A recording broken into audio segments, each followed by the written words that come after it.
Welcome everybody to Fireball's Fried Chicken and Fries. I am Fireball. We got the greatest fried chicken and the greatest fries you are ever gonna eat. KFC, Bojangles, McDonald's, they can all bite us. We got the greatest fries and the best fried chicken ever around.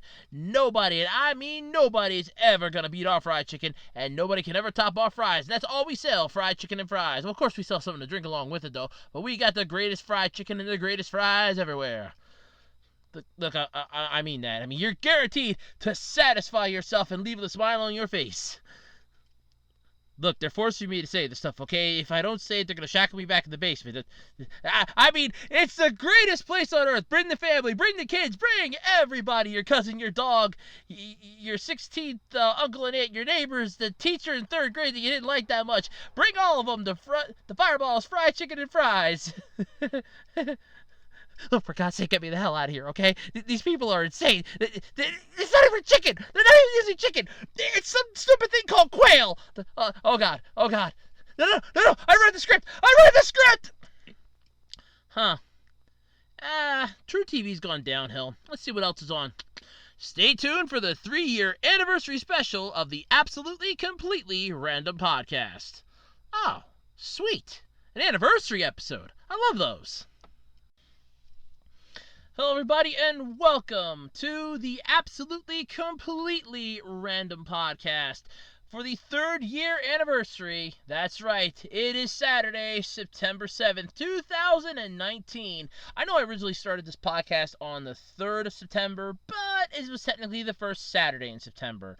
So whenever that date actually comes. But either way, it's still the anniversary of the podcast, and I am so happy to be here with all of you. All of you that are out there sharing this moment with me. Yes. So what do I got to talk about this week, you have to ask? Well, believe it or not, I have a few topics that I want to talk about. I want to talk about the Steven Universe movie again because I'm still on a Steven Universe high. In fact, it's inspired a few dozen more videos that I'm probably going to regret recording in the coming months. I'll probably regret recording them. But I'm going to record them anyway, damn it, because that's how I roll. I'm also going to be talking about the death battle between Dragonzord from Mighty Morphin Power Rangers and MechaGodzilla, or Kiryu. Yes, because something just wasn't sitting right with me with this fight, and I think I might have finally figured out what it was. I'm not sure, though, but I think I might have figured it out. But anyway, that's for me to figure out. I'm also going to be talking about Tokyo Disneyland setting up their rules for Halloween cosplay. Yes, for 2019. Pokemon Sword and Shield. Yes, that's right. It's another Pokemon topic. I gotta reset the counter again for the upteenth freaking time. I get to reset the counter. Goody gumdrops. Yep, that's right. I get to reset the counter once again because the game trailer has revealed new Pokemon and mechanics for this thing. It's just getting worse. And speaking of Pokemon, I got a double helping this time. The next anime series of Pokemon has been titled and has a somewhat release date so far. Yeah, okay, we're getting an idea, but we at least getting an idea of some information and stuff like that. And honestly, it's making fans a little skeptical. I'll explain. And if you've been interested in that main Violet Evergarden anime film that's been talked about, you might not going to be too happy with this. The film has been postponed indefinitely. Yeah, I'll explain why. And possibly more this time around. But before we get any further into this, you know what time it is, right? I do this every week.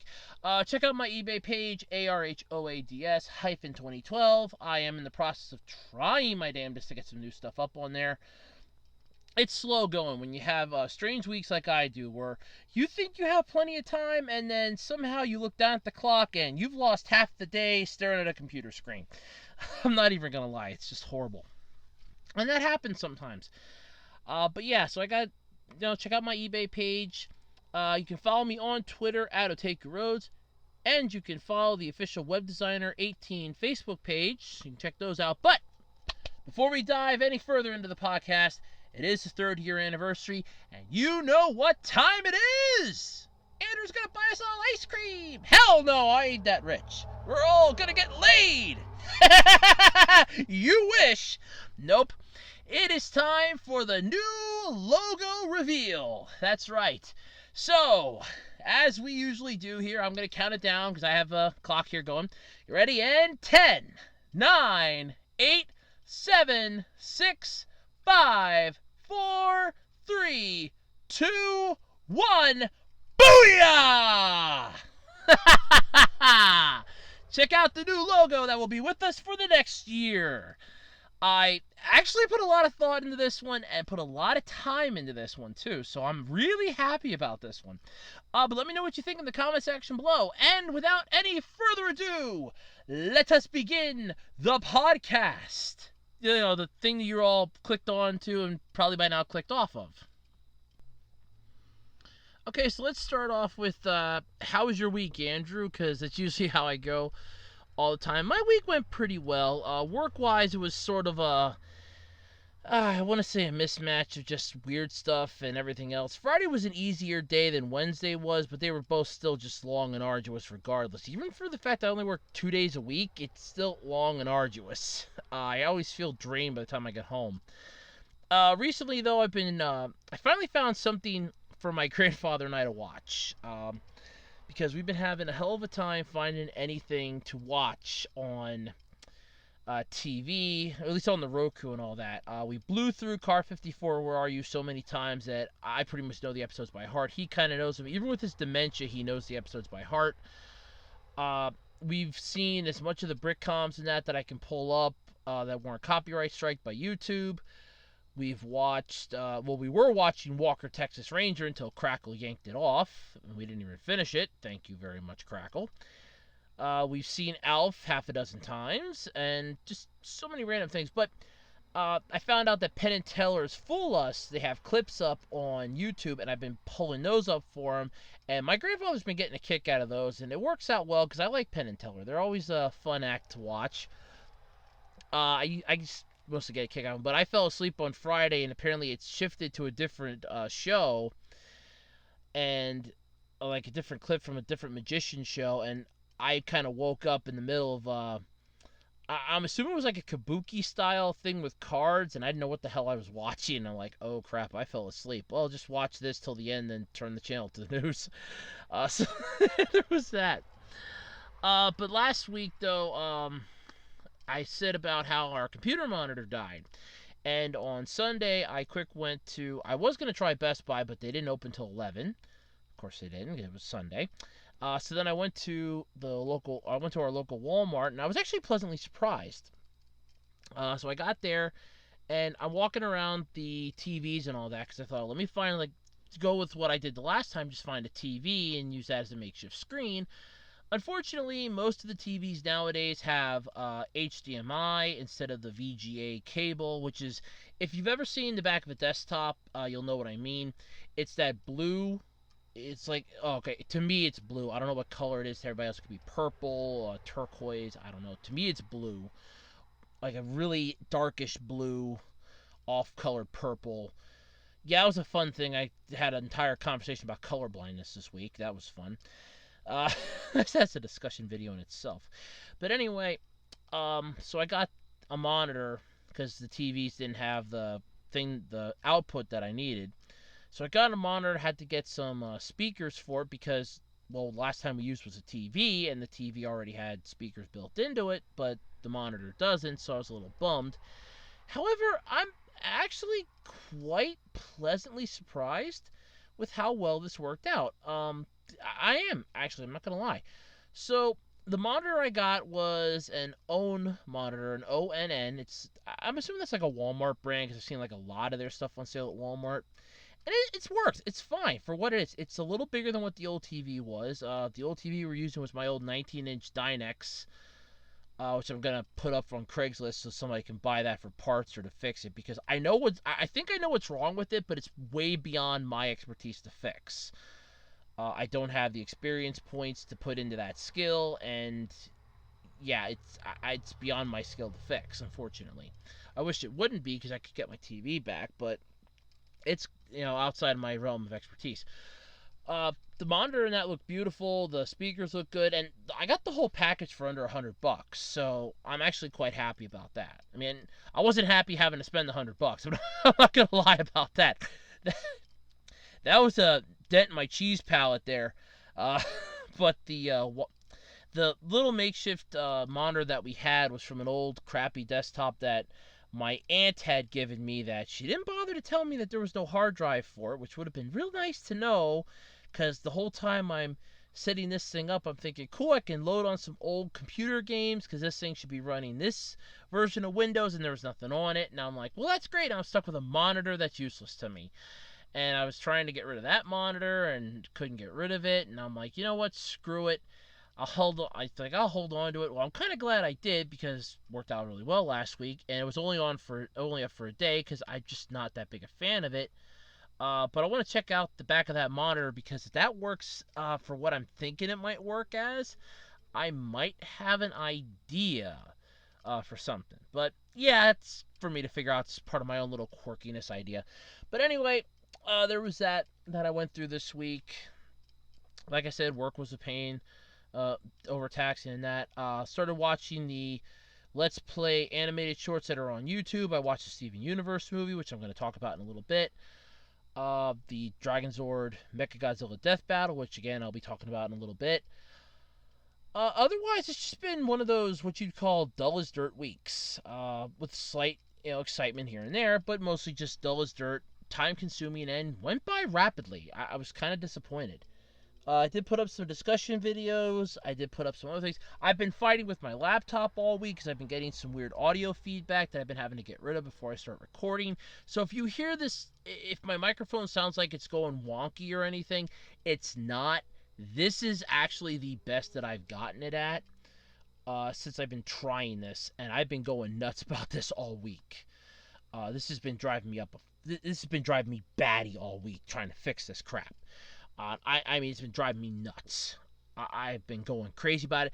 The last ditch effort I'm going to try is resetting my laptop, because I should be able to do that now that I've updated it to 1903. So I should be able to reset it back with a fresh Windows install. Just back up all my data, which I'm going to do when I'm done recording tonight. And I'm going to try that this weekend, hoping that maybe that'll fix the issue that I might just have like a corrupt kernel. That's the last thing I can think of, because otherwise my only other option is having to replace the USB port, which will really piss me off, because that is out of my expertise, and I will have to either get a friend that can solder or take it someplace, and I ain't doing either of those. I mean, I could take the little chip out, that's not a problem, and I did do that to clean some dust in that out of it, because there was some dust in the port, and I do apologize for the noise. There was some dust in the port, so I did do that to take it out. But either way, yeah, that was just... My week's been fun. And I know I've gone a little over for how long my week is by about 3 minutes, but I do apologize. But yeah, it's just been one of those weeks, I'm telling you. But anyway, let's get into the podcast, shall we? We got a lot to do, and it's the anniversary. So yeah, let's do this thing. Alright, so let's talk Steven Universe. For those of you out there that are unfamiliar with this, now I've been going off on this all week. I did a review video for the movie, I did a discussion about the movie, and I'm talking about it again on the podcast because I think people just watch like my discussion videos and won't touch my review, rants, or podcast. I think some people watch my review videos and don't touch anything else, and similar for the podcast, and then don't touch anything else. So I want to spread this out as best I can. First off, I loved this movie. I'm just not even going to sugarcoat that enough. This movie, this was perfect. Now, I remember talking, I think it was the one podcast, when I said that the finale of Steven Universe sort of felt like the series finale, and I wasn't alone in that theory. There were a lot of other people that felt the same way. They felt like this was that Change Your Mind was going to be the swan song for the series. We were never going to see it again. It was never going to re-air. It was done. And then this movie just like came out of left field, and it's like we're getting this massive made-for-TV movie, 90 minutes of pure Steven goodness, and my God, they deliver. Rebecca Sugar and Cartoon Network royally they delivered. They wrote a check that Steven cashed, and I mean, he cashed that with money to spare. This movie was great. If you ever get it, I should say if you ever get a chance to see it, because it only aired twice according to Google on Cartoon Network. Monday night and earlier tonight was the second airing.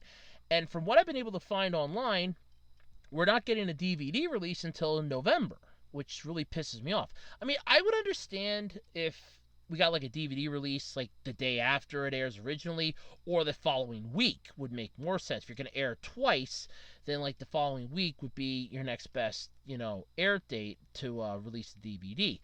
But no, it's going to be like November. According to rightstuff.com, it's like November. It's when they have the pre-order down for when it's going to go out. I'm not happy about that. If I had to pick a couple things I'm not happy about with the movie, it's that and how they portrayed the diamonds. Now, I wasn't a big fan of the diamonds to begin with. In Change Your Mind, they were sort of annoying as all get out. Hell, they were just annoying, period. I'm never going to lie. Blue Diamond, Yellow Diamond, and White Diamond were all annoying. I will admit, though, in Change Your Mind, Pink Steven just going full bat out of hell nuts. Showing off the full power of the pink gem was just beautiful. I'm not even going to lie. It's a heartwarming scene when him and Steven reunite and they form Steven again. It was heartwarming to watch that. You can watch that and you're fighting back tears and you just don't know why. I've yet to figure it out. But the movie takes place because Steven's 14, at least according to some of the clips. I've been watching clips and some other stuff because, like I said, I got some video ideas for this. I want to talk about some stuff. I mean, I'm going full Steven Universe mode here. It's just a good idea to do it now rather than a few months from now when YouTube's policy change will probably take effect, unless they decide to change their mind or alter it a bit. Check out my latest rant/discussion for that. But basically, the movie takes place, it's at least a 2-year time skip. So Steven's now 16 years old. We have little homeworld on Earth, which isn't too far from Beach City. Connie went off to space camp. She bid Steven goodbye for a while. She was off at space camp for most of the movie. Garnet, Amethyst, and Pearl were, retelling their stories for the people that just, first tuned in. And the movie was just overall good. It was a good blending of the characters, how everything worked, and it basically itemized the entire series almost leading up to the current event. Basically was another, at this point I'm just going to say it because it's basically what the entire series is, but Steven's mom was Pink Diamond / Rose Quartz. They were one and the same. However, Pink Diamond was given a colony. She kept begging and begging and begging for one. They finally just relented, gave her a colony, and she kept complaining, this is too hard, this is too hard, and this is too hard. And they weren't happy about it, so she decided to defect, went down to Earth, and disguised herself as Rose Quartz, the leader of the rebellion against the Diamonds, which did not exactly go too well. They were blaming Pink Diamond for this rebellion, not realizing that the rebellion was basically by her, for her. So, yeah, go figure that. But, to make a long story short with this, Steven's mom royally screwed the pooch with so many things. She pissed off Homeworld, she pissed off the Diamond, she's pissed off so many people, she's caused irreversible damage to some stuff. And the biggest kicker for this, if you've seen this movie, you know about the character now by the name of Spinel, who spent the last 6,000 years trapped on a garden because Pink Diamond told her, stay there, stay perfectly still, don't move from this spot. And she literally stayed there for 6,000 years. There was a song in the movie called Drift Away, which honestly, if that song does not get saddest song of the year for how it makes you feel, then there is no justice in the world, because you cannot help but tearing up listening to that song. Spinel just tells her story about how this is how I came to be, this is how I came to be, why I want to kill you. And fans everywhere just reminiscing now. It's like, just remember, if you're rewatching Steven Universe, every happy moment, every fun-filled adventure, Spinel is on that garden. And she's waiting. She's been on that garden for 6,000 years. And in a perfect living hell. And it's just, it's horrible. Realizing that. It honestly is. But The Diamonds in this one, they just want Steven to stay on Jim on the home world. Steven doesn't want to do that. They're getting really clingy. Steven doesn't like that. And he basically, they were treated basically as major annoyances. They're at the start of the movie and pretty much literally at the end of the movie. Start of the movie, they protest you're not leaving, we don't want you to go, please stay with us. They actually did an entire song, let us adore you. And then they reprised that for Spinell at the end of the movie because Steven has a brilliant idea. Spinell wants constant attention, which he can't give her. There's no way he could give her the constant attention that she needs. She's like imagine the Energizer Bunny on crack, and that's tipping the iceberg for what Spinell is. Though I do like the homage. It has to be an homage. You cannot tell me it's not. For her purified form, and then realizing that she goes full on psycho. She kind of seems like a middle finger from Cartoon Network to both Disney and Nickelodeon. Gotta admit, I love that. That got Cartoon Network a couple points in the good graces mark as far as I'm concerned. Because I love that. That's perfect. They need to give the Nickelodeon the middle finger. A couple more people need to give Nickelodeon the middle finger, I think, lately. Their stupid decisions, but that's one of them. I do appreciate it. But narrowing it down, though, the movie was good. I'm not going to lie. The songs in that are beautiful. There's the final song next to the reprise of Let Us Adore You called Change. It's basically for Steven and Spinell's final battle. The Roundtable here on YouTube, that channel that does like a lot of Steven Universe videos, they did a 2-part dissecting the movie, and I agree with them that that song is good. They explained about how the song was changed during the production, how it was just going to be and I only just found this out tonight, to be honest with you. I was watching, it's just premiered tonight, their second half. But apparently they added lyrics into the song for the part where Steven and Spinell are flying up into the sky. So that was pretty cool. And that was like my favorite part of that song, too. But it's the fact that Steven's just like full on realizing, okay, this is it. I can't be the pacifist in this. I can't be a pacifist this time. I really need to take an aggressive stance against this. She's going to destroy everybody. I can't let this happen. She's gone full on psycho. Spinell was nuts. She thought Steven was just going to wipe her memory. She figured you're just using me to get back at everybody else. She was losing her mind, losing her shit, and she just wanted Steven to pay for it. And he just wasn't biting it. He wasn't going to dive into that. But it was just nuts. I'm not going to lie. I loved the movie. It was wonderfully written, wonderfully performed. Honestly, this opens the gateway. And I'm not going to lie about this. This opens the gate for another season. Because now you have Time Skip Steven. So I want to know what Time Skip Steven, Time Skip Connie, and the rest of the GemsNet, how they're going to interact now. What are we going to have happen next? Are there still some questions that haven't been answered? I know Change Your Mind, like I said, set up everything as this is the grandiose finale. And it wasn't the grandiose finale, I'm happy to say. I'm kind of disappointed that I was wrong, but at the same time, I'm glad that I was wrong. It's a good series that really does not deserve to just end. It can keep going for a while yet, and I really wanted to keep going at least one more round. Give us another season, because this revitalized it. I'm not going to lie, because if you look up trending topics, not on Twitter or anything, but just like searches and YouTube searches, Steven Universe stuff is starting to top it again. Because people are rewatching old clips. At least I've been doing that most of the week. Besides rewatching some old Power Rangers stuff, I've been rewatching some Steven Universe clips. I've rewatched the songs, my favorite songs, half a dozen. Half a dozen times. I pretty much almost know them by heart at this point from that movie. So yeah, it was a good movie. If you get a chance to check it out, I highly recommend it. Honestly, overall, it was a good movie. I'm not going to lie. I can't stress that enough. Check it out. It's worth your time. It's worth your effort. I beg and plead to you to watch this thing if you can. I mean, Wow, it was beautiful. It was flat out beautiful. It really was. I can't lie about it. It was just, I want another season. Make it happen. Make it happen, damn it. Alrighty, so let's talk about Death Battle. Particularly this last Death Battle between the Dragonzord from Mighty Morphin Power Rangers and MechaGodzilla.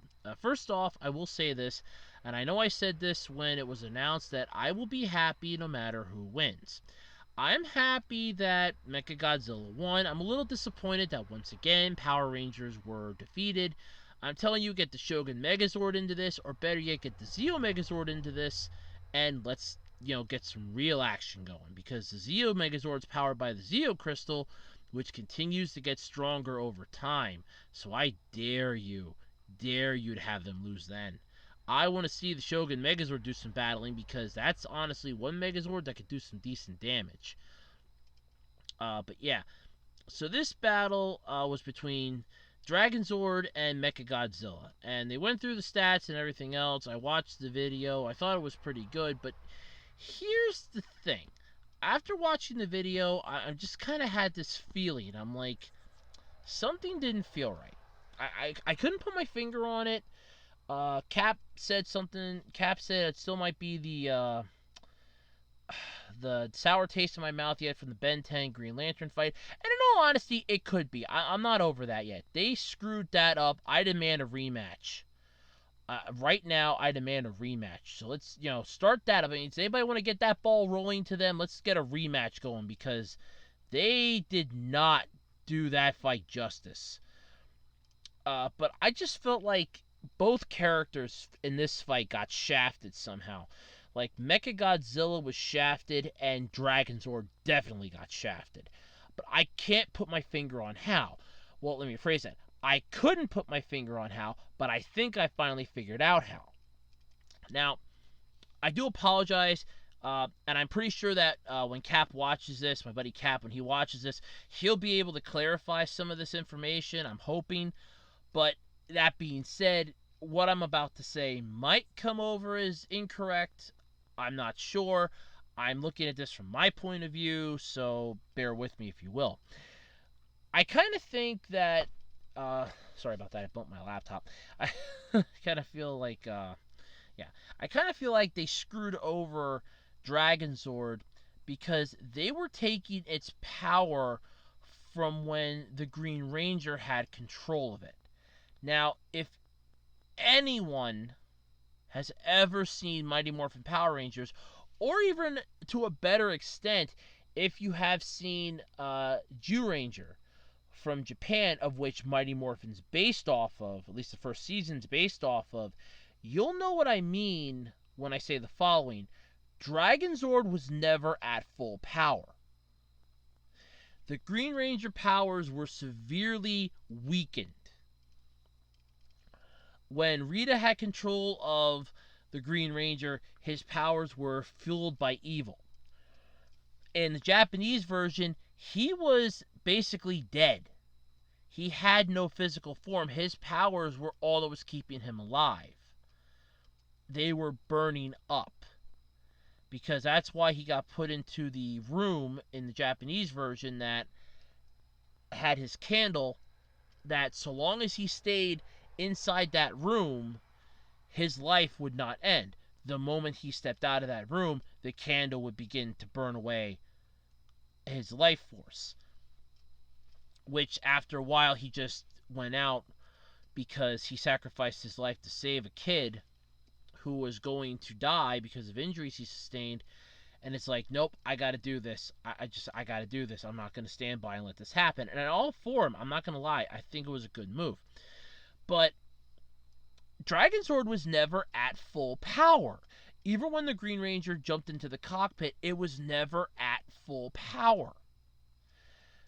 For Dragonzord, I think full power was probably, and I'm going to say this, when the Red Ranger got control of it, it would have been at full power. Now, if they had taken it from when the Red Ranger had control of it, that would have been fine. But you clearly saw the Green Ranger in the cockpit in the battle.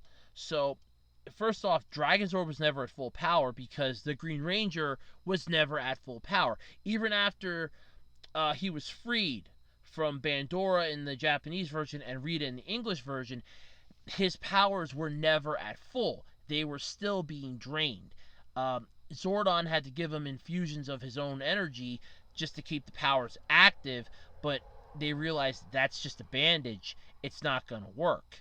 So they wanted to try to get the Green Candle, which was burning away the powers of the Green Ranger, burning them back to Rita. But unfortunately, Jason failed in getting that in the Power Rangers series, and the Green Candle burned out. So the powers were stripped. But before they were completely gone, Tommy transferred them over to Jason so that Rita wouldn't get them back. So that way they could still have control of the Dragonzord and still have, the Dragon Dagger. So there was that. So like I said, the Green Ranger was never at full power. In fact, even when he mixed his powers and when he transferred them over to the Red Ranger, his powers were basically just infused into the Red Ranger. So Dragonzord would have gotten a fair share of the power. Second, Dragonzord was drawing its power from the morphing grid, which, if it's powerful enough to create, the Power Rangers, give them the ability to transform, that would be enough to power it. But keep in mind, and I instantly can hear the argument, but the morphing grid would overload over time. Look at the destruction of the Zords from time to time. Yes, it does happen like that. And it's not like it's the Zeo Crystal that they connected to the morphing grid where, like I said, the Zeo Crystal gets stronger and stronger over time versus when it doesn't get stronger, which is just the plain morphing grid. But there's no guarantee that the morphing grid doesn't get stronger itself. I mean, next generations of Rangers are usually a little stronger than the previous generations. So there is that, with Turbo being the exception. I think they were the weakest. But you had that. As far as the MechaGodzilla side of this, how I think MechaGodzilla got a little shafted, they were comparing it and saying that it won every battle it was in. Now, I've seen Godzilla against MechaGodzilla, which was the introduction of the MechaGodzilla Kiryu that they used. And I've seen Tokyo SOS, which to the best of my knowledge, and somebody out there knows different, feel free to correct me, was the conclusion of MechaGodzilla's run. Now, I know that there was supposedly a movie in between. I have seen it. I haven't actually watched it, but I have seen the DVD of it. So, but I don't remember, because on the back of most Godzilla movies, if you get it on DVD, there's a small little circles, and they tell you which monsters and characters are in this movie. And I don't remember seeing MechaGodzilla on the back of that, to the best of my knowledge. So if MechaGodzilla was in that one, then Wiz and Boomstick's claim that it beat Godzilla on several occasions could stand true. Otherwise, it never beat Godzilla once. It tied against Godzilla in its first outing. I mean, first off, it got its ass kicked when it took it on the first time in the movie because it became corrupted with its wild senses. The second time, it was a draw. When it froze itself in the absolute zero, that was a draw. Because MechaGodzilla emerged and Godzilla just walked away. It's like, you know what? I'm going home. You're playing too rough today. That's what that was. Whereas MechaGodzilla's standing there missing an arm. They rebuild it, and then all of a sudden it's like round two. But this time we had Mothra in that, and that was Tokyo SOS. This time we have Mothra involved, and now all of a sudden I'm thinking to myself, okay, well now this makes a little more sense. But MechaGodzilla, didn't technically lose that fight, but it didn't win it either, because it sacrificed itself to stop Godzilla, destroying both Godzilla and itself. So in a way, it still didn't win. It was another draw. So MechaGodzilla has never actually beaten Godzilla, at least not the version that they used. It drew both times and technically lost one skirmish and drew twice. So it never beat Godzilla. Now, like I said, I did not see as I'm pretty sure there's a movie in between those two. I did not see that one. Now, if that one has MechaGodzilla battling Godzilla again, and if it beat Godzilla, then I would consider it okay. Then it had 1 win, 1 loss, and 2 draws. It still did not beat Godzilla. And their claim that it's taken down Godzilla every time they met is a total lie. So that's how I kind of think it got shafted. Second off, I remember MechaGodzilla going wild. It still had a power supply, if memory served me correctly with the movie. Now, I didn't have time to dig out the movie and rewatch it again for obvious reasons, but I'm thinking about this and I'm like, wait a minute. I remember it powered down because they had to wait until the power supply ran out in order to capture it. They couldn't stop it. They couldn't upload the shut-off command. They had to wait till the power ran out so that they could take it back to base, which was like a few hours. And it rampaged for a couple hours because it went nuts. They're saying that if its power gets depleted to 0, it can go into rage mode. No. If its power's at 0, it's not moving.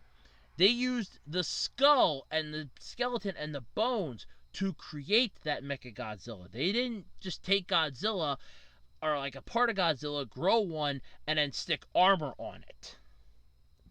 It's literally just the bones that they used as a base component.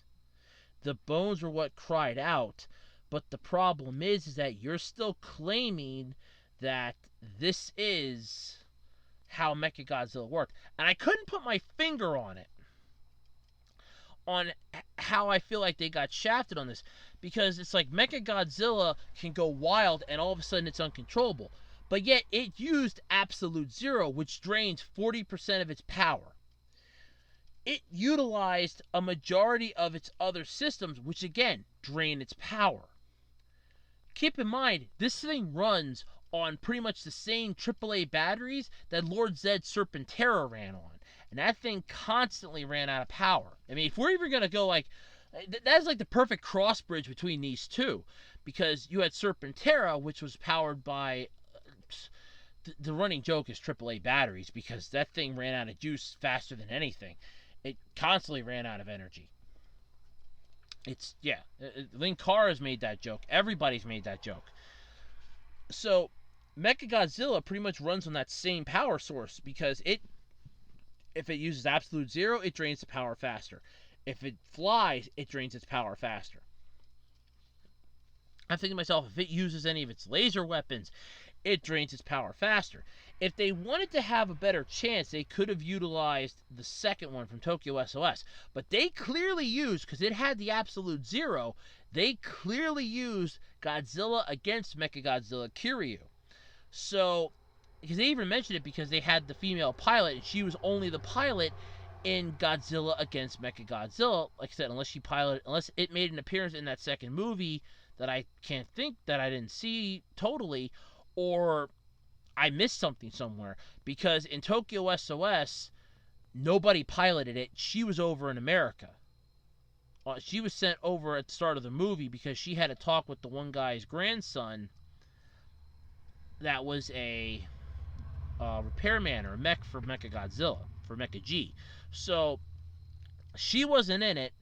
The Absolute 0 wasn't in it. After being damaged, they were still repairing it. So that's why I don't think it was in that other movie, because it pretty much literally looked like it took place directly after Godzilla against MechaGodzilla.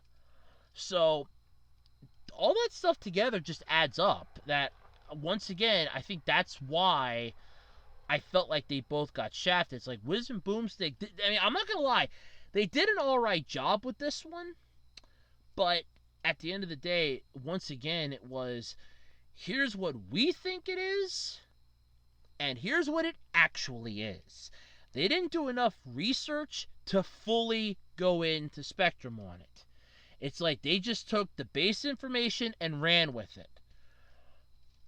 I don't think it was accurate enough to fully describe a winner, because I don't think we ever saw Dragonzord at full power. I don't think it was ever, even combined with the other Zords, I don't think it was ever full power. I don't think that MechaGodzilla was powered correctly. I don't think it was explained correctly. That's what I finally think it is that was leaving this bad taste, that I felt like they were both getting shafted in this one. That's what I kind of think it is. Somebody can correct me, though, in the comment section. Be my guest. Like I said, after watching it, I'm not mad that MechaGodzilla won. I said I'm happy no matter who wins in this one, because I like both those characters. So I'm happy no matter who wins. I'm happy. But I think what it is at the end of the day, they both got shafted on this one. Both of them got shafted. It's not like the Ben 10 Green Lantern fight where I'm telling you flat out Ben 10 got shafted. More so than I can even count. Many other people have agreed with me on that one too, because they never used feedback. Alien X was grossly underpowered. Like, that was pathetic. They never used what was the other one I was thinking? Upgrade.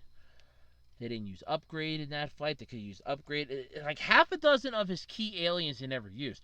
But for the Dragonzord MechaGodzilla fight, I feel like it was more of a, here's the basic information. That's what we're running with because we just want to make this fight look good. The next fight they're going to have is Sasuke versus Hiei. I honestly cannot pick a side on this one because I know both their movesets. You have Sasuke. Now keep in mind, this is also going upon, are they using end of the series characters, which I believe they should, or are they going middle tier characters? I would go end of the series characters because end of the series Sasuke has the Susanoo. He's got part of the power that was used to defeat Kaguya. Hiei has full-on, almost S-class demon power. He is a badass. Dragon of the Darkness Flame versus Amaterasu could probably deal some massive damage. They're basically like the same attack in a way. So that I'm looking forward to, but I cannot pick a winner on that one. That is I'm not even going to lie, that is way too close for me to call because I know both their movesets.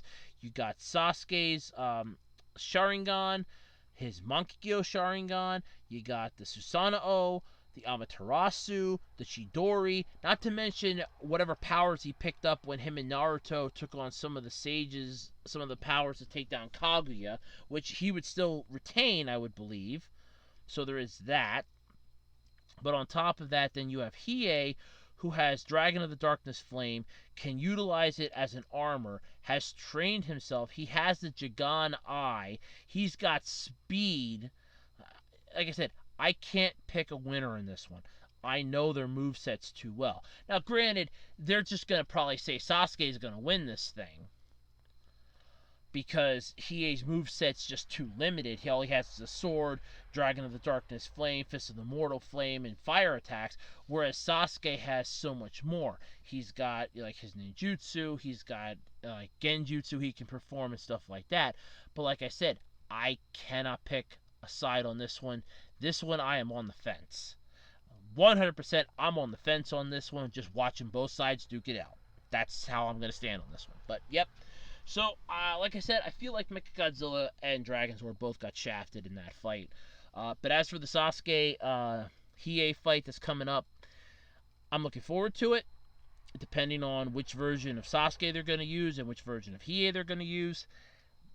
Honestly, that fight could be pretty epic, but I can't pick a winner on that one. So, yeah, that's where I stand on it right now. Alright, let's roll back the Pokemon counter again, shall we? I got a twofer topic time on this one. So, Pokemon Sword and Shield, the game's trailer has revealed more new Pokemon, new game mechanics, and at this point, I'm just waiting for Game Freak to just stick the middle finger up to the fans because they're getting close to it. And it's the fun part is that we're going to learn why right now. So, you got camp mechanics, character customization. Okay? The character customization. You can make camps. The whole slew of new Pokemon. They got the starter Pokemon for this. And this is going to be interesting here. Now, remember how the Alola region had Alolan-style Pokemon? Well, guess what? We're going to have the same thing here, okay, in Galarian form. You have a Galarian Weezing, Galarian Zigzagoon, Galarian Lanoon, just some of these Pokemon. There's going to be the new Dynamax, Max Raid Battle, and on top of that, we got Gigantamaxing, Pokejobs, and the Battle Stadium. All this stuff was thrown into this trailer, explaining all these new mechanics. So let's just compromise and let's just remember something here. So they got rid of the ability to get every Pokemon in this game. They claim it's not possible unless these Pokemon, you cannot have these Pokemon in this game from other games unless they're in the Galarian Pokedex. Yet we're getting, as far as features go, Dynamaxing, Max Raid Battles, Gigantamaxing, Pokejobs, the Battle Stadium, character customization, and a camping mechanic. Did any of us ask for this? Ever?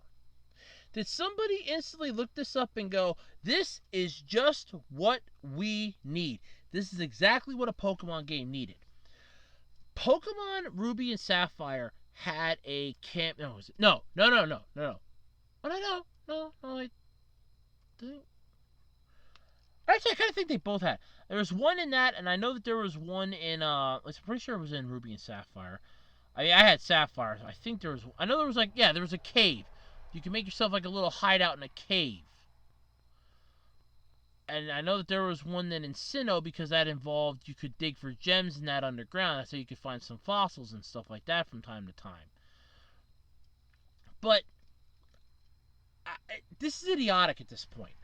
So you're getting rid of everything else to make this game basically into an over-glorified RPG. So we're also getting the newer Pokemon. So the new starter Pokemon are going to be Grookey, Scorbunny, and Sobble.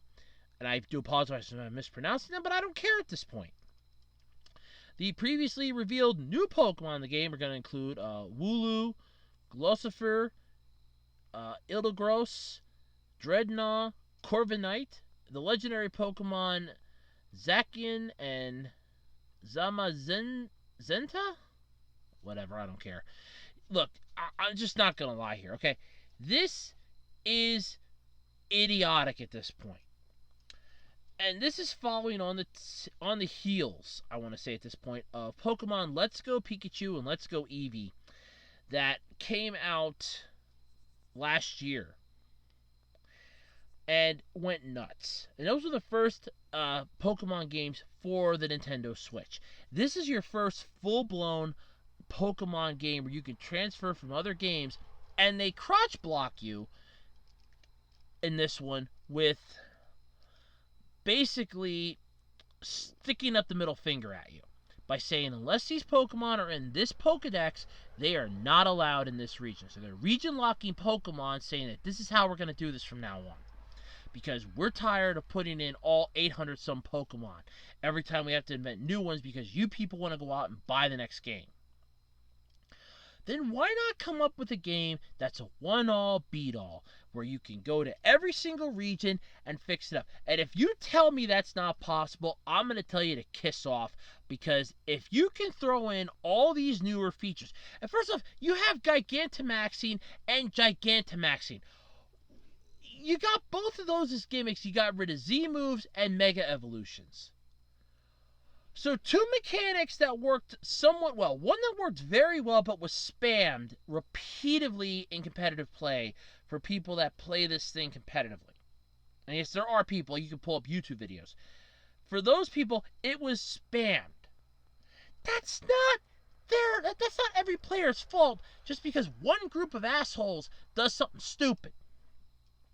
That'd be like me playing an MMORPG and all of a sudden I get like level 99 character and I just go spamming in a level 5 field and just start killing everything. That's all these players are doing this. No, it's one individual asshole that's doing it, or in this case, a small group of them. So they got rid of 2 different game mechanics to replace those mechanics with a shit ton of other ones. And on top of that, we're getting Galarian versions of other Pokemon. So then that guarantees that there's going to be a Weezing, Zigzagoon, and Linoon in this, correct? An Obstagoon and a Morpeko, whatever, I don't care. Look, at this point, it'll be a miracle if this game survives. I guarantee you, I've said this before, I've said it again, and I will say it till I am blue in the face. This game is going to have a massive rush on day one, and there's going to be one fighting reason why, and it's not going to be because, oh, look at the graphics, oh, look at the gameplay, oh, look at the game mechanics. No, it is going to be because you're going to have a crap ton of tech-savvy, game-savvy nerds and enthusiasts that are going to go buy this thing day one, and they are going to tear it down to the source code, and they're going to dig through that thing, and they're going to find every single file on that game cartridge. And don't tell me they're not, because I guarantee you they are. They're going to dig through that game cartridge, code by code, line by line, byte by byte, and they are going to find that you have the ability to put every Pokemon in here. They are going to blow the lid off your lies that you were telling everybody with the we are not reusing models from Let's Go Pikachu, Let's Go Eevee, we're not reusing models from the 3DS, it's all branded. They're going to blow your ass right out of the water with that. They're going to go, nope, this was a lie, and your sales are going to go, me, and they're going to crash and burn. And it's going to happen in a span of a day, a week at tops. Mark my words. Because you know someone's going to do it. Someone's going to do it. Someone's going to look at this and go, I'm going to buy this game just so that I can see and prove that they're lying. I am going to buy this game to prove that they lied to every person that bought it. And you know at the end of the day, it's going to hurt you. But on top of all this, you also find out this week that the new Pokemon anime series has been announced. And this has gotten more fans in a bit of a tizzy. Yep, this has been twisting some underwear lately. The new series will feature all regions, from Kanto to Galar. Let me repeat that. The new Pokemon series is going to feature every Pokemon region, from the Kanto region to the Galar region. So you're going to have Kanto, Johto, Hoenn, Sinnoh, Kalos, Unova, Alola, and Galar. And not to mention, I'll probably throw the Orange Islands in there too. What the hell? Let's throw the Orange Islands in there too. Every single region is in the Pokemon anime now. That's going to be coming out. The new series. And you can't put in every Pokemon that has ever been created, yet the series can. This is just the swan song of the Pokemon Company at this point. And Game Freak is going to crash and burn with this. When they announced it was going to the Switch, fans and gamers were a little hesitant. When they announced Pokemon Let's Go Pikachu and Let's Go Eevee, fans were a little more lenient because the game looked pretty good. And they figured, okay, this is what you'd call a watered-down Pokemon series. Let's see what they can do with a full-blown series. Now you're getting the full-blown series game in Sword and Shield. And here you go. This is what it's going to be. And now with the Sword and Shield anime coming out, we're getting the whole package. But, like, the late Billy Mays would say, but wait, there's more. What's gotten fans into a bit of a tizzy this time around is that the trailer did not show Ash. No Ash and no Pikachu. So that's led fans to believe that now Ash is saying goodbye. That we are finally done traveling with him and this is the end because he's finally going to be a Pokemon Master because he's finally going to win a Pokemon League.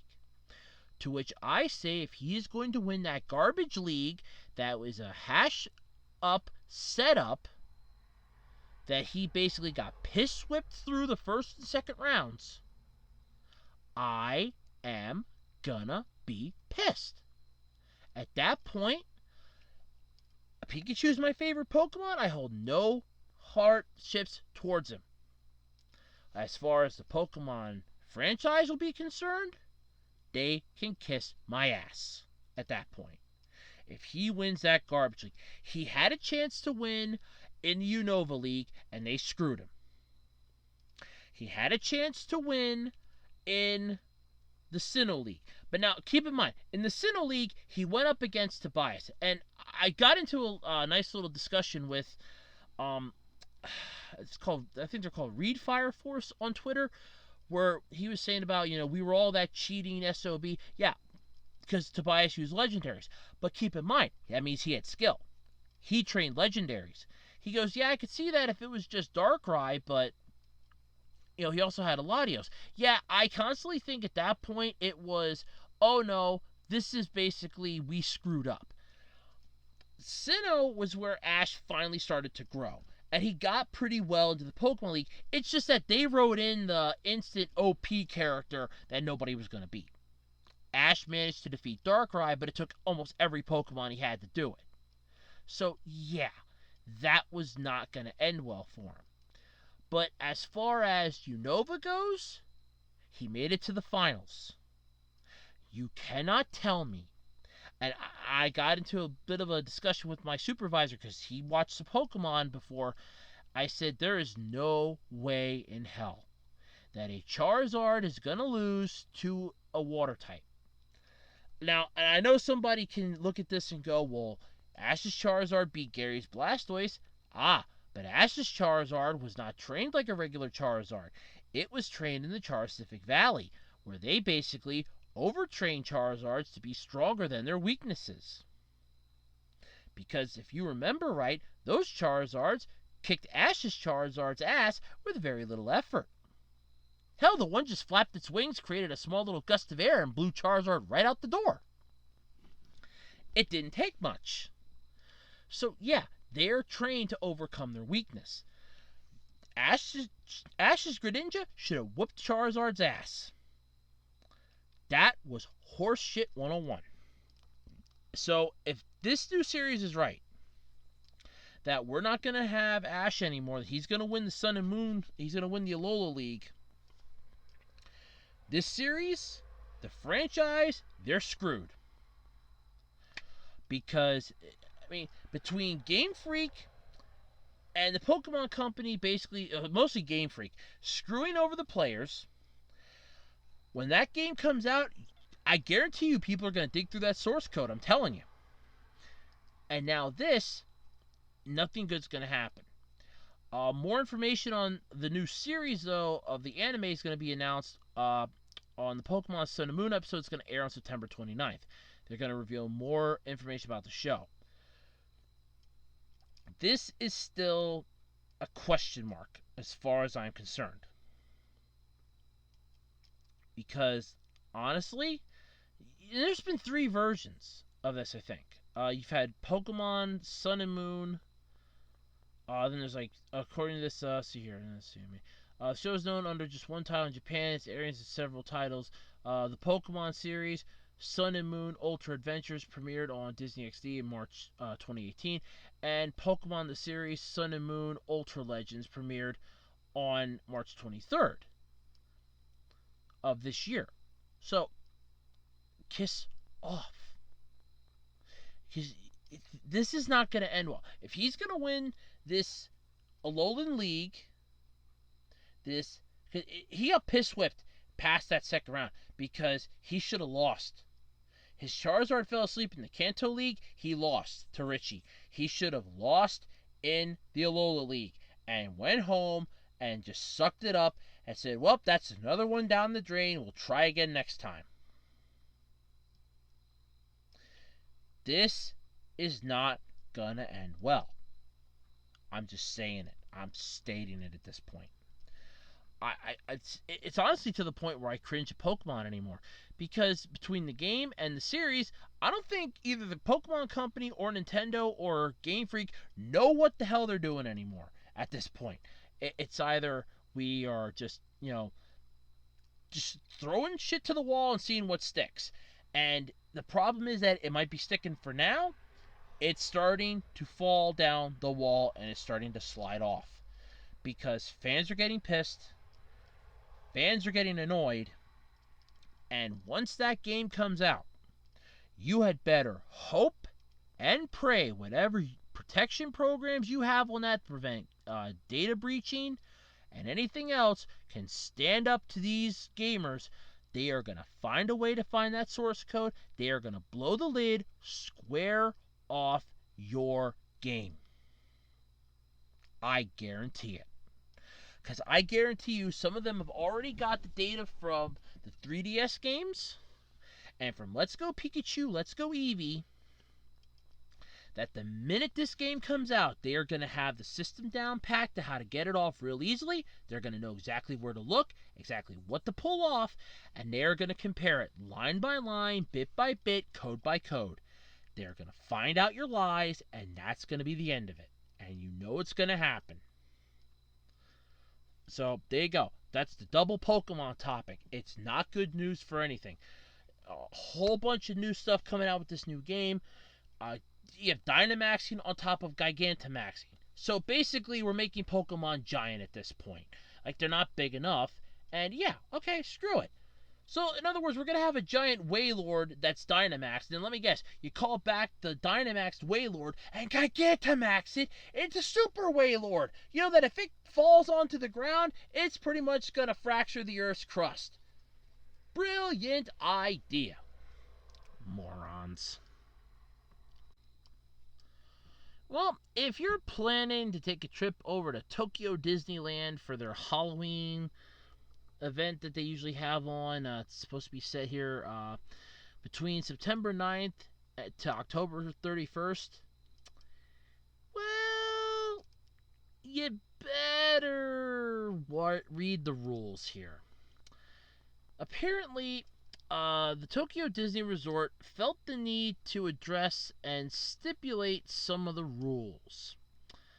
First and foremost, while you can dress like pretty much any Disney character, from the Olympic hopefuls in Cool Runnings to the even more obscure characters from the small and big screen alike, you'll want to be careful when going for someone from the Kingdom Hearts series.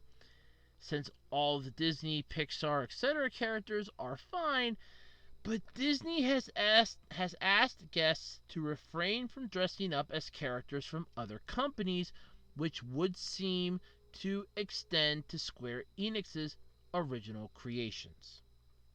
So, basically, you're not able to dress, I'm assuming, like Sora, or Riku, or Kairi, or Axel. None of the organization. So basically nothing from Square Enix. So basically all of Kingdom Hearts is off the table.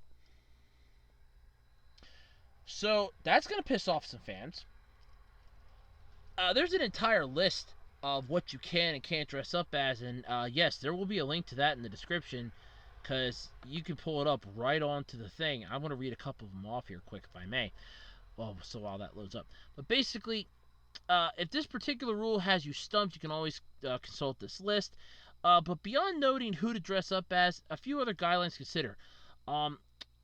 Most of which are safety related. No heavy makeup or masks or other means of concealing your identity or simulating real injuries. They are a no-go. No dangerous items like swords, staffs, musical instruments, and pretty much anything else that could hurt or annoy someone.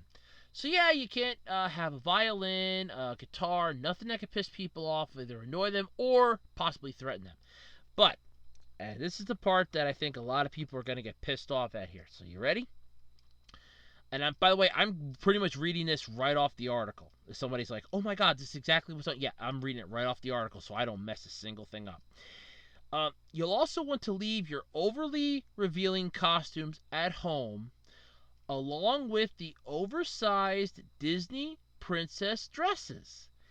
And as always, mind your manners in all aspects of cosplay and related activities. So, I really hate to say it this way, but they've pretty much put it black and white here. If you want to be slightly revealing in your costume, don't bother coming. If you're on the plus size and you want to be a princess, don't bother coming. Because it's basically, unless you're going to fit our demographic for what we want our characters to look like, stay the hell at home. But other than that, though, if they haven't offended you already, have fun and let them know what's going to happen. Have fun. Yeah, okay, have fun. So you can't dress as any of the characters that associate themselves with the Disney characters outside or slightly up against the Disney universe. So nothing from Square Enix. So basically all of Kingdom Hearts is off the table. Second, the second I'm just going to say is mostly a no duh here. Can't, no weapons. That's, if you're a cosplayer, that's a fucking given at this point. Especially with the crap that's been going on at conventions and stuff. I don't think anybody would have an issue with that. I think the majority of people even build that into their costumes now. They can get to look without a weapon. But no weapons. Don't even try the fake ones. No musical instruments. No face. Nothing to conceal your face. This is a Disney character. Okay, so basically, that means if you can't conceal your face, that also throws out another Pixar movie. Anybody want to take a guess which one it is? Anybody? Anybody at all? What was the name of that Pixar movie with the kid that went into the world of the dead?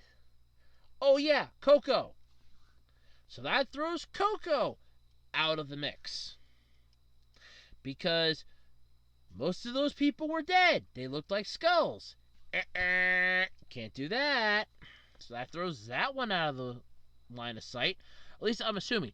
So checking out the Disney site here, the Dress Up for Disney Halloween from September 9th to October 31st, 2019. At Tokyo Disneyland and Tokyo Disney Sea. Oh, goody. This will be fun. They have animated films. They have them by alphabetical order. I'm just going to read a few of them on here. You have Aladdin. I'm assuming that all these are okay. Aladdin, Alice in Wonderland, The Aristocats, Atlantis, The Lost Empire, the live action films you have. Oh, look, live action Aladdin, Angels in the End Zone, Angels in the Outfield. You can go as some Bambi, Beauty and the Beast from 1991, Big Hero 6, The Black Cauldron, Bolt, Bernie, Bounden, Brother Bear, Brave, Bug's Life. You can go as Bedknobs and Broomsticks, anyone from that movie. Live action, you got Beverly... okay, you can dress up as Beverly Hills Chihuahua. God, it's just wrong. TV shows in Japan, Big City Green, Big Hero 6 the series, Billy Dilly Super Duper Subterranean Summer. What the fuck is that? Bizarrevark. The hell? Book of Pooh, Bunked, Buzz Lightyear of Star Command, Baymax Heroes Battle from a game, and that's just A and B. So let me, see here, Coco. Oh no, okay, no, never mind. Coco's okay. So how in the hell is Coco okay if you can go as anyone from Coco, but yet most of those people were dead? Live action films, you got The Country Bears, Cool Runnings, Cinderella, The Chronicles of Narnia, Prince Caspian, The Chronicles of Narnia, The Lion, the Witch, and the Wardrobe, Christopher Robin, Chippendale Rescue Rangers for TV shows in Japan. This was everywhere, you morons. Well, it's only a Japanese thing anyway. Animated films for D, got Day and Night, Dinosaur, Doug's Special Mission, Dumbo. You can dress up as anybody from D2 The Mighty Ducks. Japanese shows. It's just you can go as anything from Doc McStuffins. That's nice. Cool. Well, Gravity Falls isn't off the table, so that's good. Let's see here. Imagination Movers, Jake Neverland Pirates, Jesse Jonas, Jungle Junction, Kickin' It. Ooh, wow, he can go as anything from Kickin' It. All right, Kick Butowski, Casey Undercover, Lab Rats, The Einsteins. Like, bottom of the fucking barrel here. And that's just D. Let me just zoom down here to a different one. Let me go to O.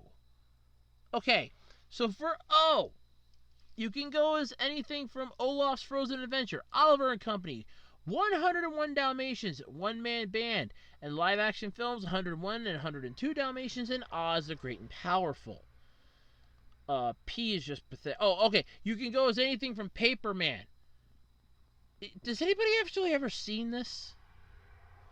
Paper Man is basically a guy that folds a paper airplane to get the girl's attention. There isn't much to go on there. It's a suit, a vest. That's it. That's the whole. That's the whole. Presto is a magician. Oh my God! There should be a line draw somewhere here. Live action, The Pacifier, The Parent Trap. Any of the Pirates of the Caribbean movies are apparently fine. At World's End, Dead Man's Chest, Dead Man Telling No Tales, On Stranger Ties, Curse of the Black Pearl, Prince of Persia, Princess Diaries 2, who the hell cares? Phil the Future, Puppy Dog Pals. This is pathetic. You can go as Ralph Breaks the Internet, Ratatouille, Rescue Squad Mater, The Rescuers Down Under, Riley's First Date, and Robin Hood. Oh, no. Okay. No. Riley's First Date, I guess, is a question mark. Okay, never mind. Race to Witch Mountain, The Rocketeer, Rogue One, A Star Wars Story. Yeah, because all Star Wars is perfectly fine, but yet you can't cover your face. You can't go as Darth Vader, so what the hell? This is either idiotic, stupid, or they have never seen crap that they put out here. You can go. Oh, this is good. Okay, so as far as TV shows under S, you can go as anything from So Random, Star Wars, Force of Destiny, Star Wars Rebels, Star Wars Resistance, Stanley, Stuck in the Middle, The Sweet Life of Zack and Cody, Super Robot Monkey Team, Hyperforce Go! Oh, God, this is just sad.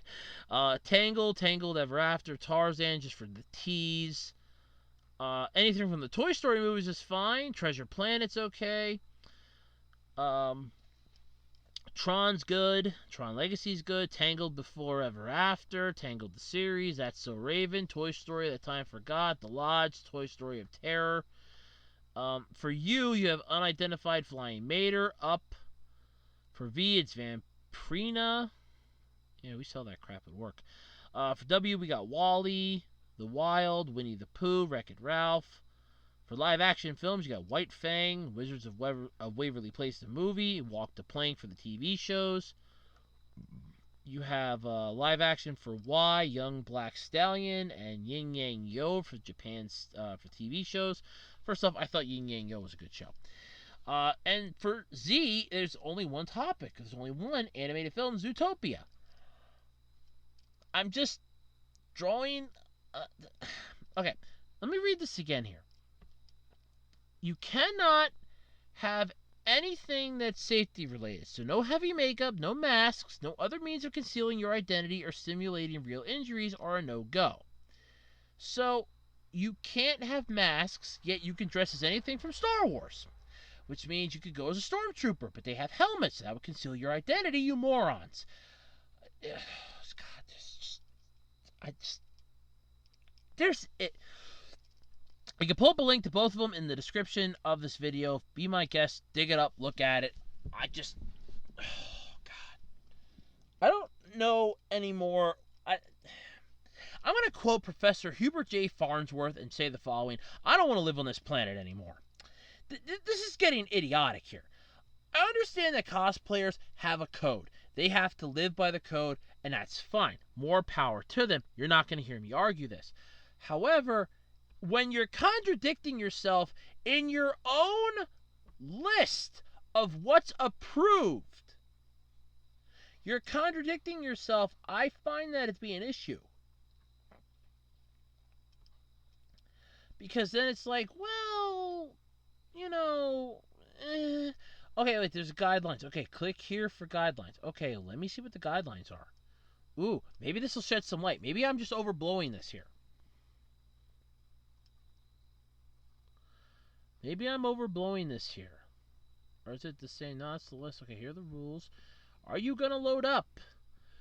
Give me an answer. I need to know. I think was there like a Ricky Martin song, I Need to Know? Yeah, there was. That's right. Okay. From September 9th to October 31st, 2019, dress up for Disney Halloween. Guests of all ages are invited to dress up as a Disney character on any day during the Disney Halloween event. Read the guidelines below for a fun and safe experience at both parks this Halloween. Avoid dangerous items and heavy makeup. Dress up like a Disney character. Overly revealing costumes and full-body tights are prohibited. Wow, okay, there's actually colorful pictures on here. Oh, God, this is even worse. Okay, this one's going to be linked too. Overly revealing costumes. Okay. Be aware that you may be refused entry to the park if your costume is overly revealing. Remember that many families with children are in the park, so if your costume is strapless, has a bare midriff, or is otherwise overly revealing, please wear undergarments to show some type of covering. Have you seen Aladdin? I'm sorry. Have you seen Aladdin? Okay, so you want them to wear a wife beater underneath the vest that Aladdin wears. Have you seen Aladdin? Seriously. Full body tights are not allowed as a costume. They actually have a picture. Please refrain from wearing swimsuits, obvious underwear, or full body tights as your costume. Long dresses with a train or other long decorative parts are not allowed. Again, have you seen your own movies? There is a danger of tripping over the train by both the person wearing the costume and other guests. Also, you would not be allowed to enter the park if your costume is too wide to pass through the park entrance gates. If you have very long hair, please make sure it doesn't drag on the ground. Okay, you can dress up as... let me go to T here again. Hold on. Let me go on. Hold on a second. Let me go to T here. You have Tangled on this. Have you ever seen your own shows? Oh my God, this is idiocy. This is idiocy. This is idiocy. I mean, I understand. Like I said, I'm not gonna lie. I understand there's rules for everything, and while I don't cosplay myself, I have, an understanding of things that happen, but still, we're getting weird here. Okay, let's see here. What do we got here? Okay, this is for the avoid dangerous items and heavy makeup. Examples of costume makeup not allowed in the park. Okay, so they actually have the thing here from Coco, and they have a thing. So no masks that kind of cover up your eyes, like looking like you have a superhero mask on, like The Incredibles. Let me guess. Is that another one? Let me guess. Is that one that's on here too? I think The Incredibles. Let me check. Send me to I, please. I swear to God, The Incredibles is on here. Oh, The Incredibles is on here. Have you ever? Oh my God, this is idiocy. So no Coco face, no Incredibles face. So then just put those two down as you cannot come as this. Because how the hell? Yeah, no fake injuries. We kind of already know that. Nothing that looks weird. Body paint, costume, makeup that disguise your facial features, special effects stickers, and horror makeup such as scars, bloodstains, etc. are not allowed. Fake beards or mustaches are not allowed. Masks, including full face, rubber masks, and fake noses, are not allowed. Dangerous props cannot be brought into the. Oh, this is gonna be good. Cannot be brought into the park. So, long poles, canes, or wands. For the safety of those around you, poles or wands that do not fit in hand baggage, bag size of 60 centimeters by 50 centimeters by 25 centimeters, may not be brought into the park. Your item does not exceed 3 dimensions. Helmets, sports equipment, or musical instruments. For safety of those around you, these items cannot be brought into the park. Musical instruments can be noisy and may disturb other guests in the park. Okay, so you have Star Wars on here. Have you ever seen a Stormtrooper? Do you know what Darth Vader looks like? Have you watched any of the franchises that you bought? Now, honestly, for Captain Jack Sparrow, no weapons, dangerous items, stuff like that, I understand. No fireworks, no shit, that's a given. Inline roller skates, kickboards, skateboards are not allowed. No shit. Yeah, so avoid running or wearing shoes with built-in rollers. Again, no shit. Costume prompts may not be used when viewing, entertaining, experiencing attractions, shopping, or dining. For safety in the park, you may be asked to put costume props in your hand baggage or refrain from using them in the park. Prohibited items, even if they are fake or can fit in your handbag, are not allowed in the park. A list of prohibited items. Oh god, there's more. There's a list for prohibited items. This is a question I just have to ask now at this point. Do you ever planning on people to actually participate in this, or were you just hoping they were just going to show up and just be in simple, everything? Okay, this is just your standard first-time visitors thing for the Tokyo Disney Resort webpage, so that's fine. It's a given at that point. And then you have, like I said, 1 and 3. So all this is on their official site for this. Guess what? I'm linking both of those links to that site in the description below. You dress up like a character. Okay, wait, I love this. Alright, wait a minute. Let's see here. Okay, here we go. Characters you can dress up as. Any Disney character appearing in animated or live-action Disney films, TV shows, or games. For a list of those I already have up, and I've read some off of. Any Disney character appearing at Tokyo Disneyland or Disney Sea, including characters appearing in attractions. So, okay, you can. Any dancer or other performer in a parade, show, or other entertainment program at Tokyo Disneyland, Tokyo Disney Seas, including past entertainment. Unless you're a child age 11 or younger, please refrain from dressing up as a Tokyo Disney Resort cast member. Even if you are dressed as a character as defined above, you will not be allowed to enter the park if your costume is overly revealing or has long train. For more examples, see Thing 3. Keep the character's image. Please dress in a manner that suits the image and appeal of the Disney character. So basically, let's just sum this up here, because I'm going way long on this and I'm getting tired of talking about it because it's breeding idiocy the more I go. Basically, here you go. If you go to this event, you're basically a Disney employee. The only difference is you don't get to go into the employee-only section, you get no discount, and that's pretty much it. You have to keep up the same appearance that the Disney employee does. So basically, if you're dressing up for this, you're basically volunteering to work for Disney during this time. The only difference is you get to go on the rides and look like you're having fun. Wow. That's just... How are you supposed to go to The Incredibles if you can't put a mask... I'm washing my hands of this. Like I said, links are in the description. Feel free, check them out. I'm not going to Disneyland I'm not going to Disneyland in Tokyo, that's for damn sure. Whew. Screw that. In the words of Eric Cartman, screw you guys, I'm going home. Okay, so there was this massive hype going around for this main Violet Evergarden thing for a while, and Otaku USA magazine had reported about the miraculous circumstances that led to the film Eternity and the Auto Memories doll spin-off anime film. It got completed just one day prior to the horrible arson attack that happened at Kyoto Animation.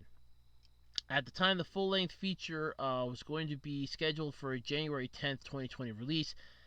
Sadly, though, that has now changed. According to the latest update, the planned release has been postponed indefinitely. A new trailer was revealed to reflect the uncertain premiere date, and the official website posted a message to apologize to everyone who's looking forward to the release. They also thanked fans for their continued support of the Violet Evergarden series. Um, Honestly, I kind of have an idea as to what's going on here. So, I just want to throw this out here. Keep in mind, the Kyoto Animation fire did a lot more than just put a massive scar on the face of anime, basically. It also brought some goodness out into the world. It showed that the anime community does, in fact, have kind hearts, that we are not just all heartless individuals as we have been made out to be by so many other people. Unfortunately, there is a lot of grieving that has to be done yet for this. The families in that need. I'm honestly just going to speculate on this at this point because that's all I have to go on. I think it's because the reason why it's postponed indefinitely is so that the families in that can just grieve. Because there's been a lot of people that we want the names, like a lot of people want the names of the victims that died, all the names. There are family members that don't want to release them. There was a thing I read about how they're going to get released whether the families want it or not. That's got them a little upset. It's all basically down to, honestly, I think they just need some time. It's not a matter of, oh my god, the film's horrible or we just don't want to do it. If it's done and they prove that all the data was technically salvaged, none of it was lost, so everything exists yet, it's mostly just as wonderful as it is, I think at the end of the day, they're mostly just upset and they just need space and they need time. I understand it. I'm not going to lie. It does make a lot of sense. In their minds, what it was that's hurt them the most, the fact that they've lost friends and family, they're never coming back. However, in this instance, they're going to have something that's going to remind them of this. And as of right now, it would hit way too close to home. Even when it was going to get released, it would still be hitting way too close to home. So that's the only reason I can kind of see this. I don't know if it's the actual reason why, but that's the best that I can think of. As this, I mean, I've seen stuff posted about this upcoming movie. People were really looking forward to it. They were excited about it. So, like I said, it's understandable why they want to postpone it indefinitely until they feel comfortable that this is when we can put it up. I understand that. I think everybody kind of understands that. I don't think anybody's going to look at this and go, well, this is it. The movie's done. Nobody cares anymore. I don't think they're going to look at it that way. They're going to look at it like, okay, they really just want to give the families in that a chance to mourn. They want to make sure that all the families are, happy, that they're at a place where they're comfortable, that they can handle this, because there could have been people that worked on this movie that lost their lives in that arson attack. So the families may not be able to handle that just yet. It's like, this is, it would hurt them a little more than it would entertain anybody else. And I can understand. And I'm also trying to tiptoe through this as best I can, but at the end of the day, I'm being honest with this. let me pull up the official website thing here. But yeah, it's been postponed indefinitely. Like I said, it's understandable why. But yeah,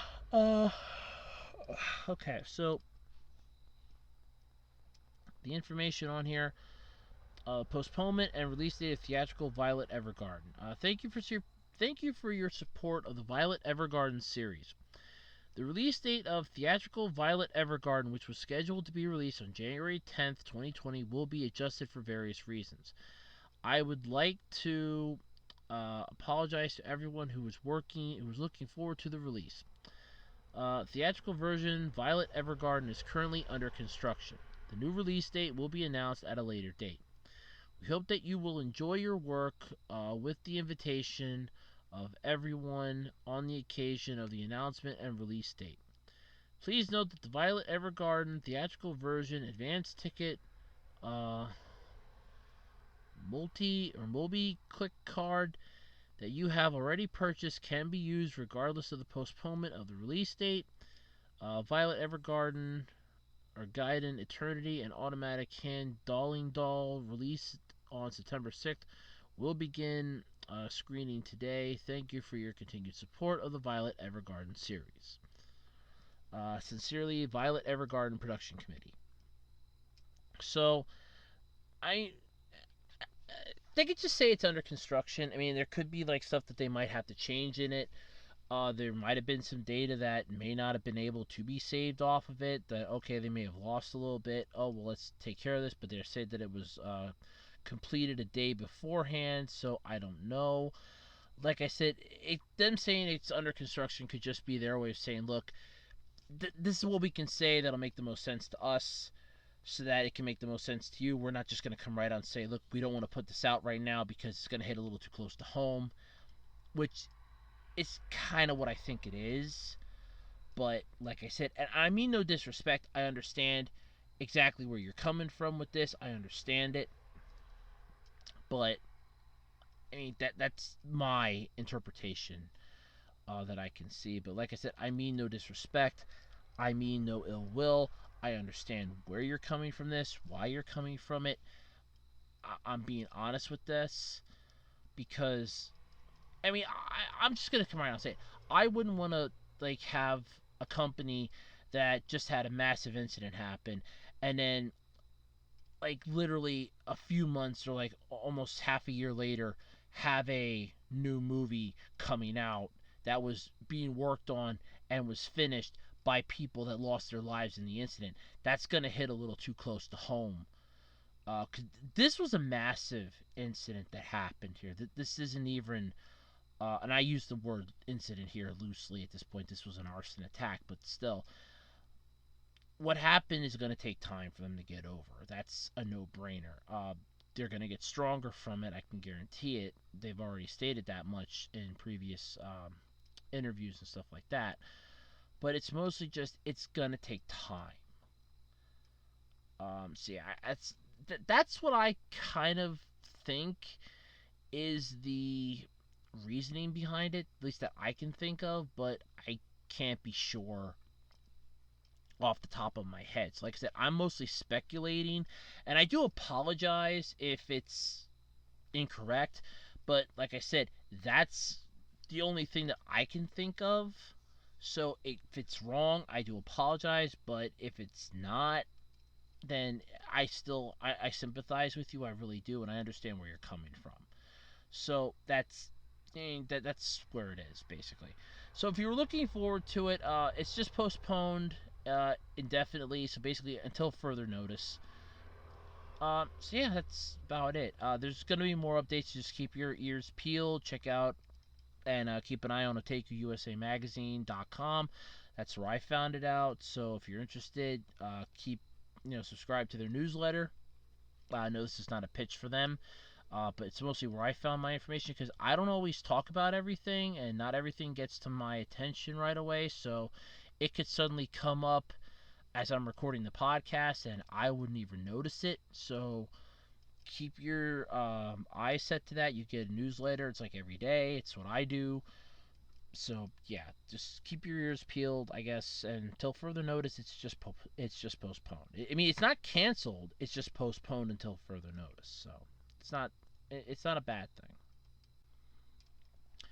Alrighty, everybody, and that's going to pretty much do it this week for the Absolutely Completely Random podcast. I'd like to thank you all for hanging out with me for the last hour some minutes. I think it's like an hour and 20-ish, 23, almost an hour and a half long. I apologize. But either way, thank you for hanging out with me. Yeah, don't forget, hit the subscribe button if you want to be up to date with new videos when they come out. Don't forget to hit that bell notification icon once you subscribe. You can say if you want to get all my videos, certain videos, only certain videos, or just general videos, I guess, or all notifications. Pretty much anything I put out, you will get a notification icon for. So feel free to check that out.